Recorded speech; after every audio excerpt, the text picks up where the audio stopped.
When I first met Emma, I thought she was the one. We were both broke, working part-time jobs, sharing cheap dinners, and dreaming about a better life. She used to say, "One day we'll look back and laugh at this struggle." I believed her. I thought love was enough to survive anything. But as time passed, something changed. The laughter faded, replaced by long silences and her constant complaints about money. "I'm tired of living like this," she said one night. "You talk big, but you never actually make things happen." It hurt because she wasn't wrong. I was trying, but nothing seemed to work. My startup ideas failed, my savings dried up, and I was barely holding on. Still, I believed that every failure was a lesson. She, on the other hand, started losing faith. One evening, I came home with excitement. I had just pitched my app idea to a small investor, and they seemed interested. But before I could tell her, she said the words that broke me. "You'll never be rich, Michael. You don't have what it takes." She didn't yell, she said it quietly, almost like she was tired of pretending. Then she packed a small bag and left. No fight, no tears. Just silence and footsteps fading away. I sat on the floor that night, staring at the door she just walked out of. I wasn't angry. I was numb. All the years, the dreams, the promises, gone in seconds.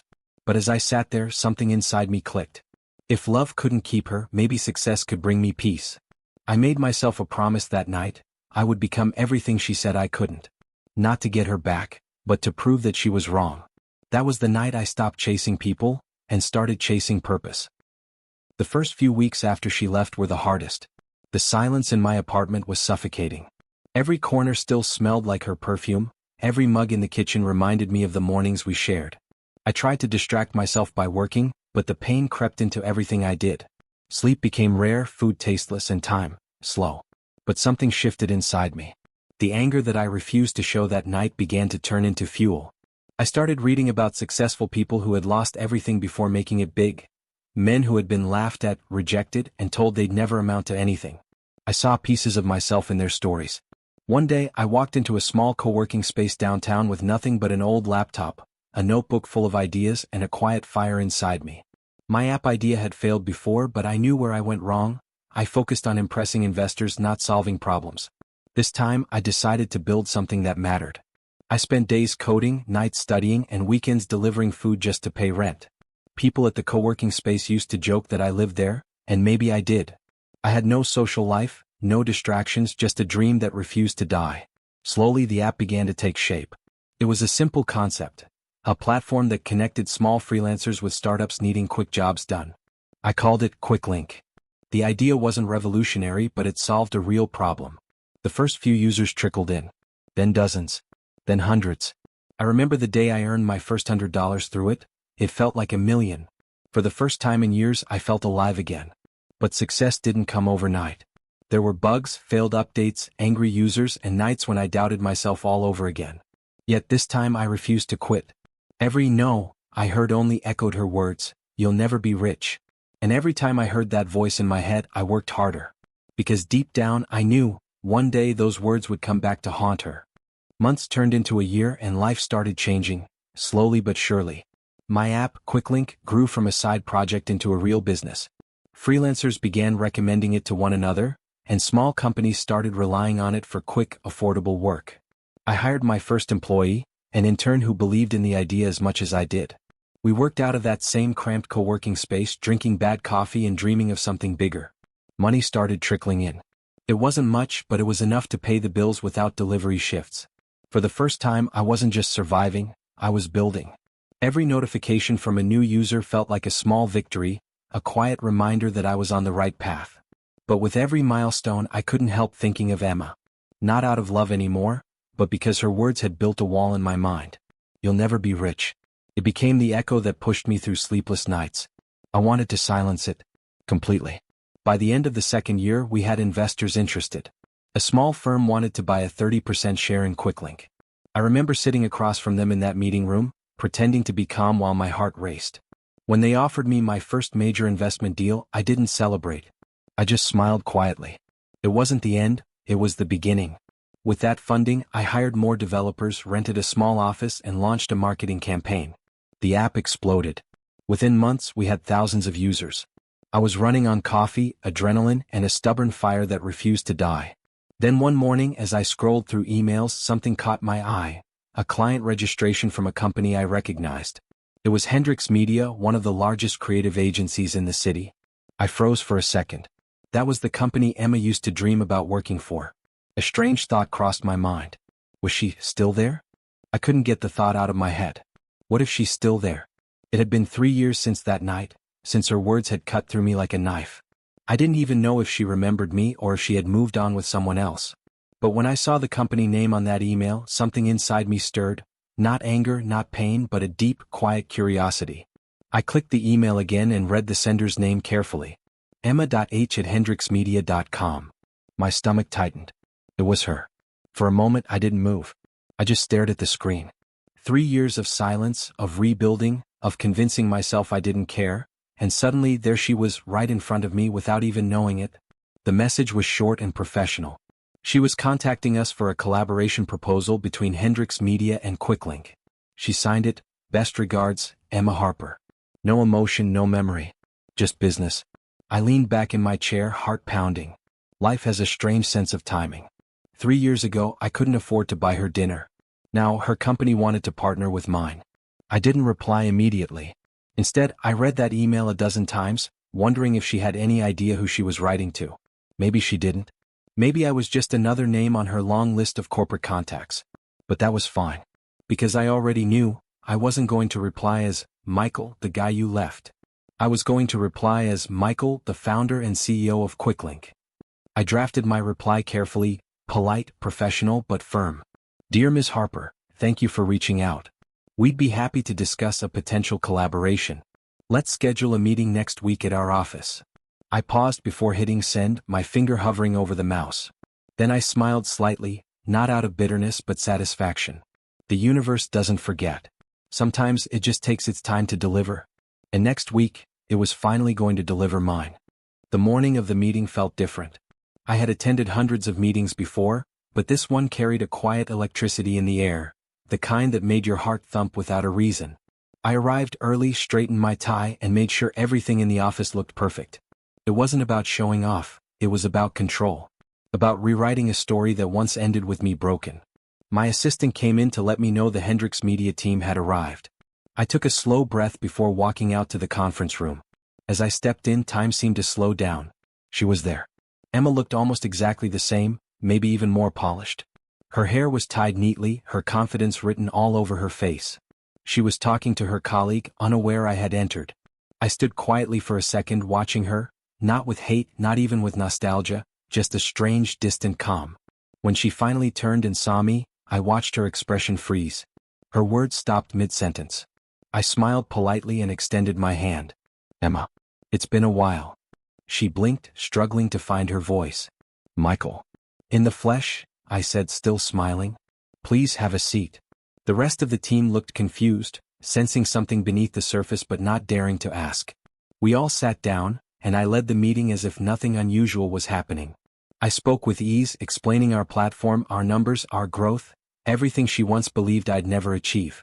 I noticed how quiet she was, how her eyes darted between me and the presentation, almost as if trying to connect the man she'd left with the man sitting before her now. By the time the meeting ended, I could tell she was barely holding her composure. As her team got up to leave, she stayed behind, pretending to check her phone. When the room cleared, I looked at her and said softly, "You once said I'd never be rich. Do you still believe that?" She didn't answer. She just stared at me speechless. I smiled faintly. I guess life had other plans. She stood there for a few seconds, frozen, as if she couldn't process what was happening. I could see the conflict in her eyes, pride fighting shock, regret mixing with disbelief. Finally, she forced a small, awkward smile. "You've done well for yourself," she said, her voice soft, almost cautious. "Thank you," I replied evenly. It took time, but I got there. There was silence. The kind that fills a room with everything words can't. She looked around, trying to say something casual, but every detail, the office, the logo on the wall, the people greeting me respectfully as they passed, reminded her who I had become. "I didn't know this was your company," she finally said. "I'm sure you didn't," I said, leaning back slightly. "But I knew it was yours when your email came through." Her expression shifted, a flicker of embarrassment. "I didn't mean what I said back then, Michael. I was angry and lost." I nodded slowly. We all were. but some of us found our way. She lowered her gaze, fumbling with her purse strap. You must hate me. I looked at her, really looked at her. The woman who once walked out on me wasn't the villain of my story anymore. She was just a chapter, one that ended exactly how it needed to. I don't hate you, Emma, I said calmly. If you hadn't said what you did, maybe I'd still be chasing comfort instead of ambition. So in a way, I should thank you. She looked up, eyes glistening slightly. You mean that? I do. I smiled faintly. You pushed me to become who I was meant to be. For a second she looked like she wanted to say something more, maybe to apologize, maybe to explain. But then she simply nodded, whispered, I'm happy for you, and walked away. I watched her leave, the same way she had 3 years ago, only this time I didn't feel broken. I felt free. And deep down I knew, my story with her wasn't over just yet. Days passed after that meeting, but her face lingered in my thoughts more than I wanted to admit. It wasn't love, that had died a long time ago. It was curiosity. A strange sense of unfinished business. Seeing her again after all those years didn't reopen old wounds, it revealed how completely they'd healed. Still, something told me this encounter wasn't the end. A few days later, my assistant walked in and said, Michael, there's someone here to see you. I looked up from my desk. Who? She hesitated. Emma Harper. I exhaled slowly and nodded. Send her in. She walked in looking more composed this time. No team, no colleagues, just her. She smiled politely, but her eyes gave away a mix of nerves and something deeper, maybe regret. I hope I'm not disturbing you, she said softly. Not at all. Have a seat, I replied. For a moment she just sat there quietly, looking around the office as if absorbing every detail. It's strange, she said. Being here again, talking to you like this. Yeah, I said. Life has a sense of humor. She smiled faintly. It really does. Then she hesitated. I came to apologize, Michael. Not for what I said, but for how I made you feel. I shouldn't have given up on you. You were trying, I just couldn't see it. I didn't say anything right away. She looked genuinely remorseful, and for the first time, it wasn't guilt that filled the space between us. It was understanding. Maybe you were right to leave, I finally said. If you hadn't, I'd never have had the reason to change. She shook her head. No. You changed because you had it in you all along. I just didn't stay long enough to see it. Her voice broke slightly at the end. For a moment, the strong, confident woman in front of me looked like the same girl I once knew, fragile and human. Emma, I said quietly, we both became who we needed to be. And that was the truth neither of us could deny. She nodded slowly, her eyes drifting toward the window as if she were searching for the right words. You know, I used to imagine you'd hate me forever, she said. But you're calm. Too calm. I smiled faintly. That's what success does. It quiets the noise. She gave a soft, thoughtful laugh. You really changed. I had to, I replied. When everything falls apart, you either break or you rebuild stronger. She looked at me for a long moment, the silence between us heavier than before. Then she said, Do you ever think about us?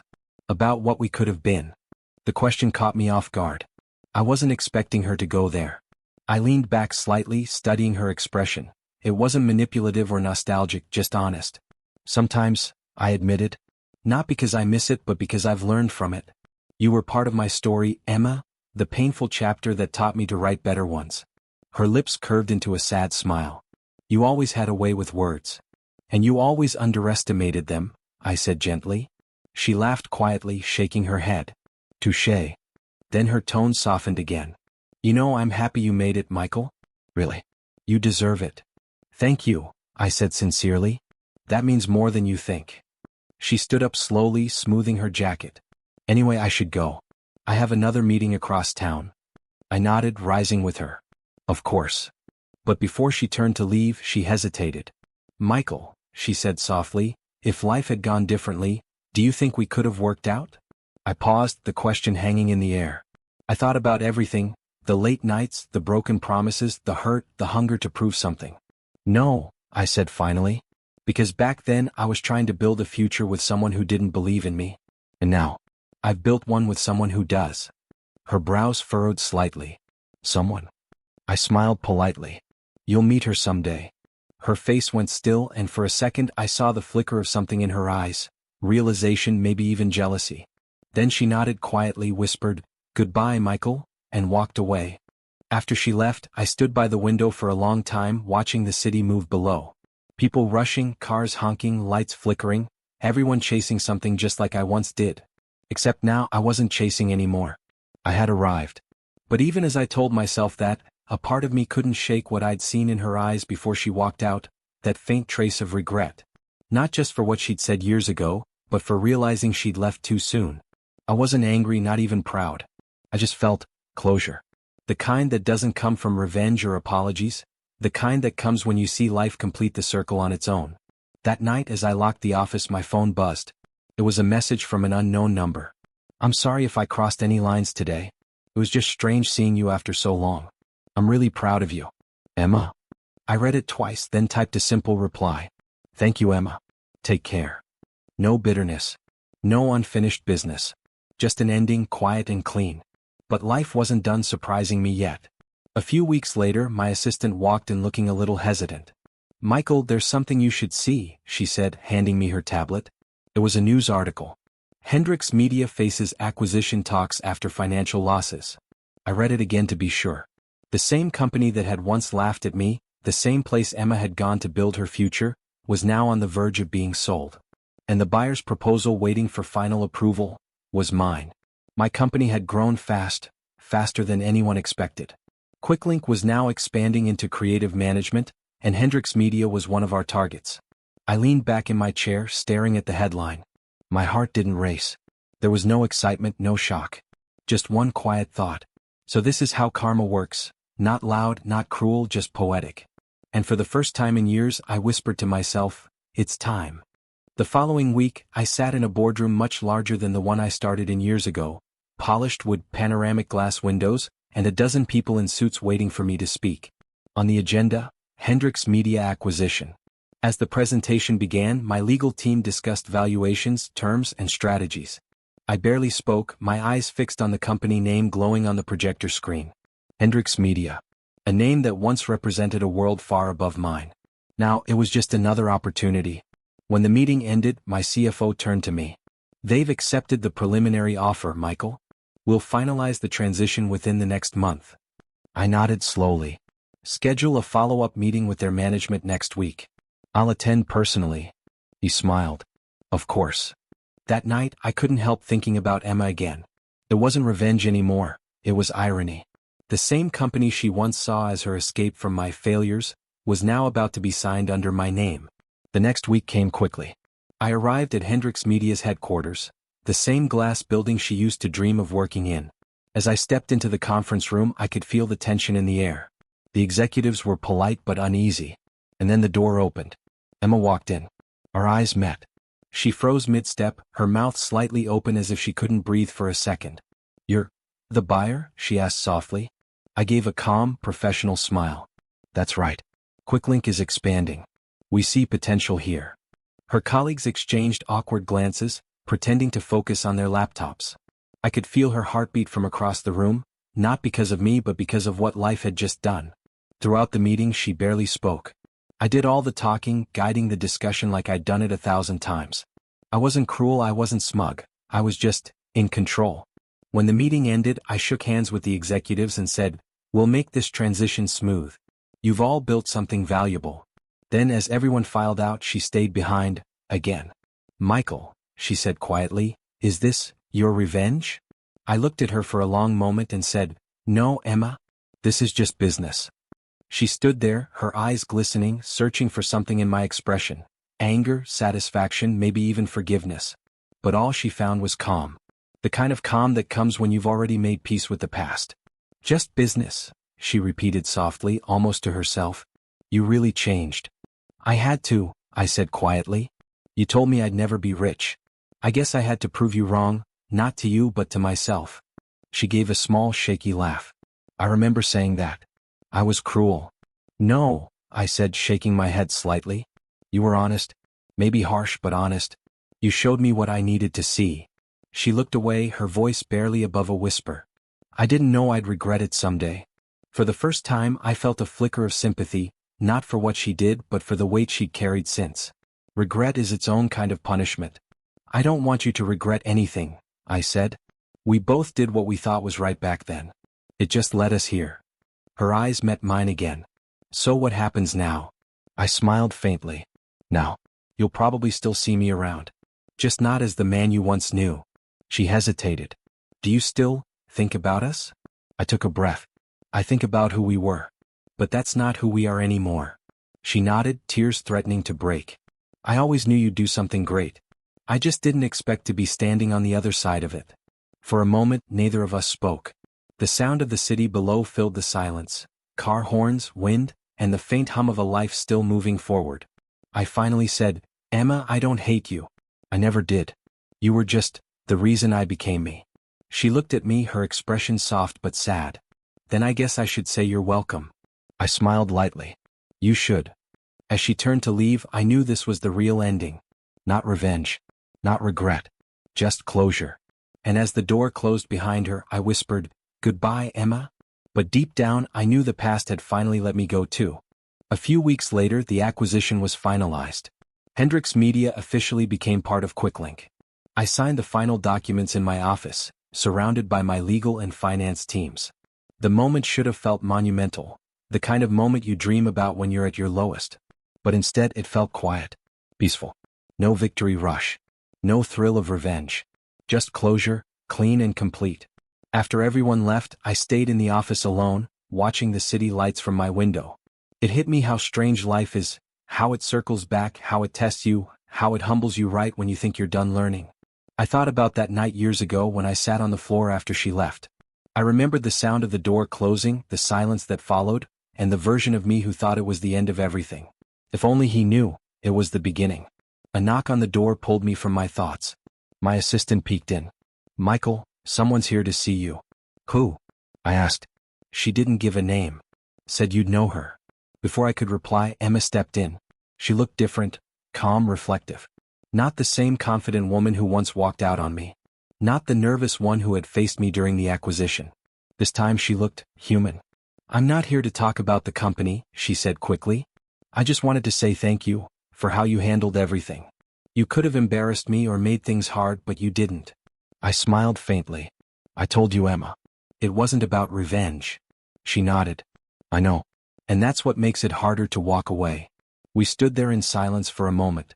Then she said softly, You became the man I always knew you could be. I just wish I hadn't stopped believing before you did. I looked at her, no anger, no sadness, just peace. Maybe that's how it had to happen. She smiled faintly, nodded once, and walked away for the last time. This time I didn't watch her go. I just turned toward the window, toward everything ahead. Weeks turned into months and the noise around the acquisition faded. Life went back to its rhythm. Meetings, travel, late-night brainstorming sessions. But something inside me had shifted. I was no longer chasing validation. I was building with purpose. Quicklink grew faster than ever. We opened new offices, hired more people, and expanded into markets I used to only read about.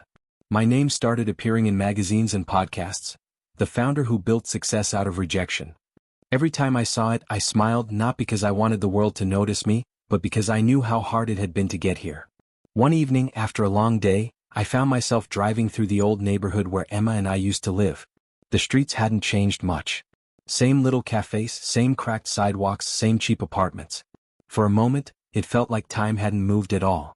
I parked near the corner where we used to sit and talk about dreams.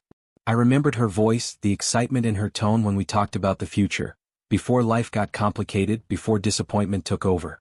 It wasn't bitterness that filled me, it was gratitude. Gratitude for what had happened, and for how it forced me to become someone I didn't even know I could be. As I sat there, an elderly shop owner recognized me. Aren't you that young man who used to come here all the time? He asked, smiling. With that girl? I nodded, laughing softly. Yeah, that was me. He smiled. You two looked happy. We were, I said. For a while. He patted my shoulder. Whatever happened, son, you turned out fine. You've got that look, the one people get when they've made peace with the past. I thanked him, got back in my car, and drove away. The city lights shimmered through my windshield, and I realized he was right. I wasn't haunted anymore. I was healed. Because sometimes, peace isn't found in the person who hurt you, it's found in the person you become after they leave. A few months later, I was invited to speak at a business conference. A large one this time. Thousands of people, cameras, reporters. The theme was turning setbacks into success. I almost laughed when I saw the invitation. If only they knew how literal that was for me.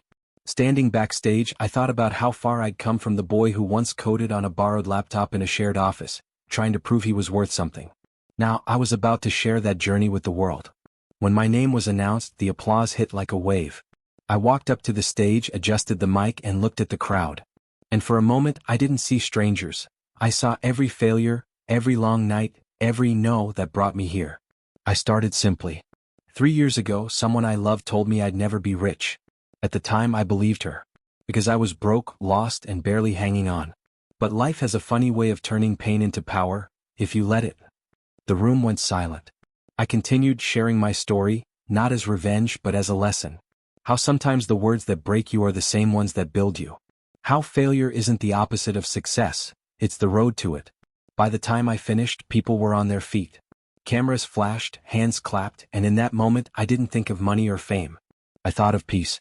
After the event, as I walked out, a woman approached me. She was smiling. "Your story moved me," she said. "It reminded me not to give up on someone I love." I smiled back. Then it was worth telling. That night, I sat alone in my hotel room, looking out over the city skyline. I realized I hadn't thought about Emma in weeks. Not out of ignorance, but because she no longer lived in my mind. I had finally outgrown the pain that built me. And for the first time in years, I whispered to myself, "You made it."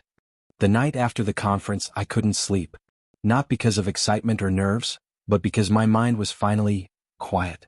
The kind of quiet that comes only when every unanswered question has been resolved, every wound has healed, and every version of yourself that once screamed for validation has been heard.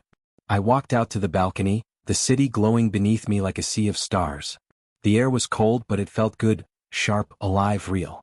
I thought about the boy I once was, sitting on the floor of that dim apartment, broken after hearing the words, "You'll never be rich."